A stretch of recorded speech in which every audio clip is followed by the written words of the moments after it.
ملکپور میں رہتا تھا ایک سرپنچ جو نہایت ہی رحم دل تھا۔ وہ غریبوں کی بہت مدد کرتا تھا۔ وہ بہت ہی صاف دل تھا۔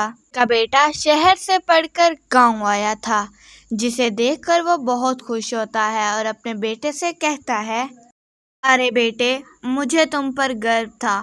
اب تمہاری پڑھائی تو پوری ہو گئی ہے، اب گاؤں میں ہی رہ کر کوئی بزنس کرو جس سے گاؤں والوں کو بھی مزید محنت کریں اور اچھے انسان بنیں۔ اب ادھر ہی رہنا۔ ارے بابا، آپ کیسی باتیں کر رہی ہیں؟ اتنا کام اور اتنی پڑھائی کر کے میں اس لیے آیا ہوں کہ اس گوار سے گاؤں میں رہوں اور اپنی پڑھائی ضائع کروں۔ میں تو آپ کو بھی اتنا سمجھاتا ہوں کہ یہ سرپنچ کا بوجھ اپنے سر سے اٹھا دے، لیکن آپ تو سننے کو تیار ہی نہیں ہیں۔ لیکن آپ کو لگتا ہے کہ میں آپ کا دشمن ہوں، اس لیے میری بات تو آپ مانتے ہی نہیں ہیں۔ ارے کیسی باتیں کر رہا ہے؟ جب تمہاری ماں مری تھی تو ان گاؤں والوں نے ہی، گاؤں کی عورتوں نے ہی تمہیں پالا بڑا تھا۔ ابھی میری بہت سی زمینیں ہیں، تم ادھر ہی کام کر لو نا، شہر جا کر کیا کرو گے؟ اور مجھے سرپنچ بننے کا بہت ہی شوق تھا۔ باجی، آپ کیسی باتیں کرتے ہیں؟ ان باتوں سے ہی مجھے نفرت ہوتی ہے، اس لیے ہی میں گاؤں نہیں آتا، کبھی کبھار شہر آتا ہوں، پھر بھی آپ کی ایسی باتیں نہیں ختم ہوتی۔ اور نہ میں دیہاتی لوگوں کی طرح بننا چاہتا ہوں، صبح صبح اٹھ کے کھیتوں میں چلے جاتے ہیں، اور تو ان کے پاس کوئی کام ہوتا نہیں، بس کھیتوں میں ہی گنجلے رہتے ہیں۔ مجھے سخت چیڑ ہے ان سے، پتہ۔ اور آپ کیسے رہ سکتے ہیں یہاں پر؟ مجھے تو سخت نفرت ہوتی ہے ان لوگوں سے، میں تو یہاں نہیں رہوں گا۔ ابھی وہ اتنی بات کر ہی رہے ہوتے ہیں، تبھی ان کے نوکر کا بیٹا علی ان کے لیے باؤل میں مٹھائی لے کر آ رہا ہوتا ہے۔ دیکھ کر سرپنچ اس سے کہتا ہے، ارے بیٹا، تمہارا باپ کدھر ہے اور تم یہاں کام کرنے کیوں آئے ہیں؟ وہ ٹھیک تو ہے؟ سرپنچ جی، ان کو کتنے دنوں سے بخار ہے، ان کے حصے کے لیے آج کام کرنے میں آیا ہوں۔ اچھا، تمہاری پڑھائی کا کیا ہوا؟ آپ کی دعاؤں سے میری پڑھائی مکمل ہو گئی ہے۔ اب میں سوچ رہا ہوں کہ گاؤں میں ہی کوئی کاروبار ڈھونڈوں جس سے مجھے بھی منافع ہو اور گاؤں والوں کو بھی، میں گاؤں والوں کا بھی بھلا ہو۔ یہ سن کر سرپنچ کو بہت حیرت ہوتی تھی۔ جو وہ اپنے بیٹے میں چاہتے تھے وہ ان کو نوکر کے بیٹے میں ملا۔ ایسے ہی سرپنچ کا بیٹا کچھ دن مل کر چلا جاتا ہے۔ سرپنچ علی کی کارکردگی پر اسے بلا کر کہتے ہیں کہ ان کو بہت پسند آتا ہے۔ ارے علی، تم تو کہہ رہے تھے کہ کوئی کاروبار ڈھونڈنا ہے، کیا ملا کوئی کاروبار یا کوئی کاروبار کرنا سیکھنا ہے؟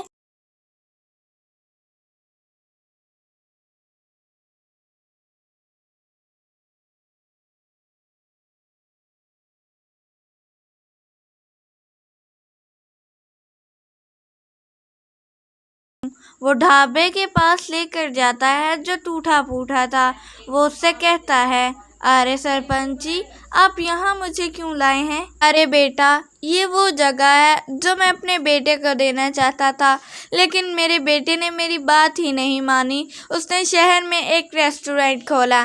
میں چاہتا تھا کہ وہ ادھر یہاں پر کھانا بنائے اور غریب لوگوں کی بھی مدد کرے، لیکن اس نے میری سنی ہی نہیں۔ اب میں یہ چاہتا ہوں کہ تم میرا یہ ڈھابا لو اور یہاں غریبوں کی بھی مدد کرو اور اپنا بھی کام کرتے رہو، اور تم مجھے سود سمیت واپس پیسے دے سکتے ہو اگر تم دینا چاہو۔ میرا بڑا دل تھا کہ تمہیں میں یہ ریسٹورینٹ دوں، تم پلیز نہ مت کرنا، مجھے تم پر بہت امید ہے، اور ساتھ میں غریب لوگ تمہیں بہت دعائیں دیں گے۔ مجھے لگتا ہے تم میرا کاروبار چلا سکتے ہو۔ یہ بات سن کر علی بہت خوش ہوتا ہے۔ وہ چھٹ سے ہاں کر دیتا ہے۔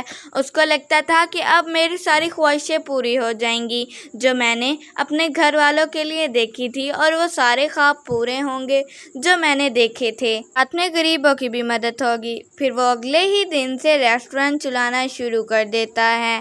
اس نے 5 روپے کی 2 سبزیاں، 4 روٹی اور 1 رائتا اور پورا باؤل گلاب جامن کا رکھا، جو بہت ہی شوق سے گاؤں کے لوگ کھاتے تھے۔ پیٹ بھر کر کھا بھی لیتے تھے۔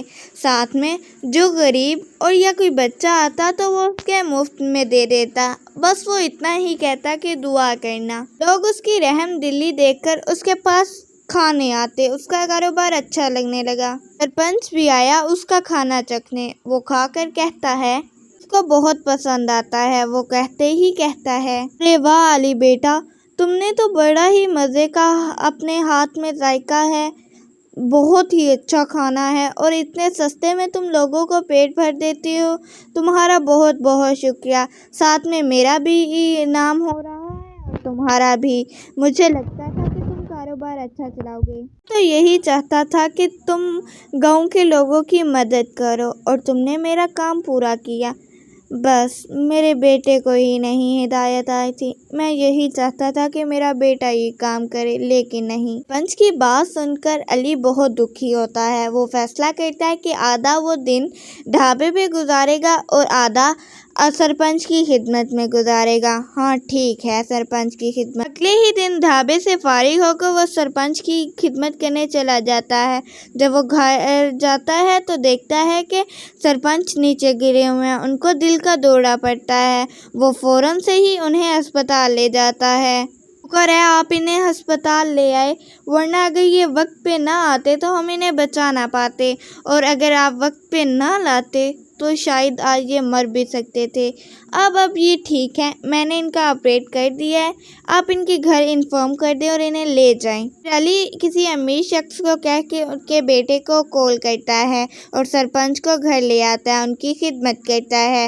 پھر وہ واپس ڈھابے پر آ جاتا ہے، تو جب ان کا بیٹا آتا ہے تو وہ ڈھابا دیکھ کر کہتا ہے، ایکسکیوز می، یہاں پہلے یہ ڈھابا تو نہیں دیکھا تھا، اب یہ کہاں سے آیا؟ کیا مطلب یہ کس نے بنایا ہے؟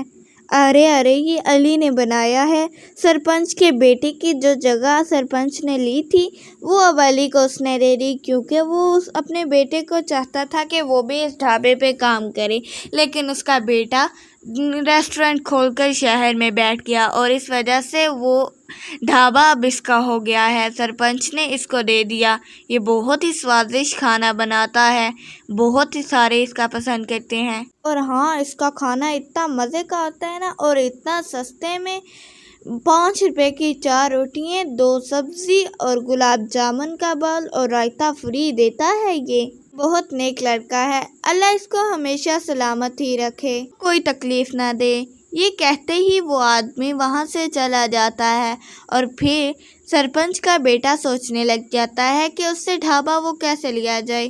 ارے یہ کتنا خوش نصیب ہے، اور میں نے اتنا سونے کا اپنا جو تھا وہ گوا دیا۔ اگر میں یہ ڈھابا خرید لیتا اور میں اپنے بابا سے لے لیتا، جسے بیچ دیتا، اور اتنے پیسے میرے پاس آنے تھے، اور میں نے جو وہاں ہوٹل کھولا ہے وہ تو نقصان پہ نقصان کر رہا ہے۔ ایک تو وہ گھر بیچ دیا، اگر وہ بابا کو بتایا تو پتہ نہیں کیا ہوگا، چلو اس سے وہ ڈھابا تو لیتے ہیں۔ ارے علی یہاں سے نکلو، یہ میرے باپ کی جگہ ہے اور یہاں میں ہی رہوں گا۔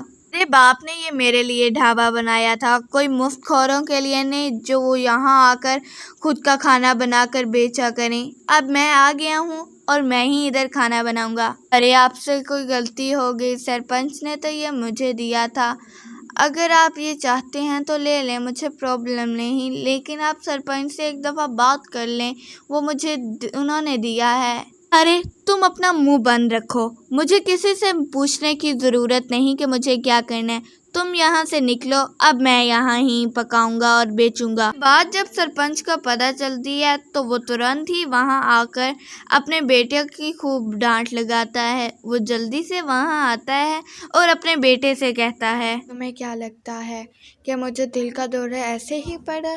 جو تم نے شہر میں میرا مکان بھیجا، میں نے وہ خبر سن کر مجھے دل کا دورہ پڑا ہے، اور مجھے اپنا تمہیں بیٹا کہنے لگے بھی شرم آتی ہے، اور جو چیز میں ایک دفعہ کسی کو دے دیتا ہوں، چاہے کچھ بھی ہو جائے، میں اسے واپس نہیں لوں گا، اور ساتھ ہی میں نے اس سے پیسے واپس لے لیے ہیں۔ تمہیں تو پتہ ہے جب میں کسی کو ایک دفعہ چیز دے لیتا ہوں اور پھر واپس نہیں لیتا تو یہ ڈھابا علی کا ہی ہے۔ ارے سرپنچ جی، آپ آپس میں مت لڑیں، آپ یہ ڈھابا لے لیں مجھ سے میں نے اس ڈھابے سے اتنے پیسے کما لیے ہیں کہ میں اپنی چھوٹی کی شادی آرام سے کر سکتا ہوں، اور میں ایک خود کا ڈھابا بھی خرید سکتا ہوں۔ آپ بس لڑیں مت، آپ انہیں ہی یہ والا ڈھابا دے دیں۔ علی بیٹا، میں نے تمہیں ڈھابا اس وجہ سے نہیں دیا تھا کہ تم بس اپنی بہن کی شادی کرو اور پیسے جمع کرو، بلکہ میں نے تمہیں اس لیے دیا تھا کہ تم غریبوں کی مدد بھی کرو۔ تمہاری وجہ سے لوگ صبح اور شام پیٹ بھر کر کھانا کھا سکتے ہیں۔ بس مجھے ان کی دعائیں ہی چاہیے۔ رہی بات اس کی، یہ میرا بیٹا ہی نہیں، جب میں نے اس کو پہلے کہا تھا تب کیوں نہیں مانا؟ یہ میرا بیٹا نہیں۔ پھر ایسے ہی سرپنچ اپنے بیٹے کو ڈانٹ کے شہر واپس بھیج دیتا ہے اور علی اس دن سے ہنسی خوشی بیچنے لگ جاتا ہے کھانا۔